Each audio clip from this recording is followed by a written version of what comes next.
अमित शाह हो party leader, हो केंद्रीय मिनिस्टर न्हू, तेडे कसले खाते ना पार्टी आमची गोंयाक चलयता. आमचे अशें म्हणणें आसा ट्रक ओनरांचे की ह्या अधिवेशनात जर हे जालें ना जाय तर आमचे रस्त्यार न्हिदतले आनी नॉर्थ गोवा बंद करतले, साऊथ गोवा बंद करतले.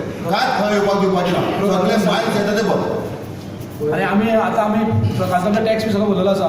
आम्ही केन्ना ट्रक हाडून रस्त्यार धरून शकता आनी हाका जबाबदार सरकार आसतलो. बरें मानता की आज पर्यंत जे एज्युकेशन जे आसा ते सक्सेसफूल जावपा फुडें सरकारा कडेन ती एमेंडमेंटाची मागणी व्हरून सरकारान ती रेफर करपाक म्हणजे फुडें कितें डिसिजन तो वेगळो विशय, पूण ती पर्यंत पावपा खातीर तुमचो हातभार बरोच आसा म्हणून गोवा मायनिंग पिपल्स फ्रंटच्या वतीन हांव तुमच्या सगळ्यांचें देव बरें करूं. आयची जी प्रेस कॉन्फरन्स आमी आपयल्या ताचे मेन उद्देश ज्यो गेल्या 2-3 दिसां न्यूज येयल्ल्यो आसात, Indian Express, particularly Economic Times, नॅशनलाच्यो न्यूज आसात की गोंयचे जे प्रपोजल आशिल्ले पयलीं ऑर्डिनन्स रिजेक्ट म्हणून येयले, मागीर कालचे येयले की आमकां लॉ मिनिस्ट्रीन डिक्लायन केला म्हणून एमेंडमेंट.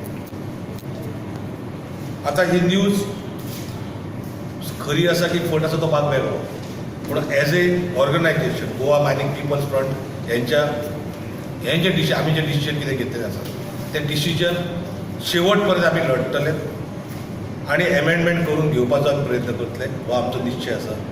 आज आमी त्या प्रमाणे डिसिजनूय तशें घेतलेलें आसा आनी आमचो जो कार्यक्रम फुडलो आसा तो तुमच्या समोर दवरपाक हांव प्रेस हे आपयल्ली आसा.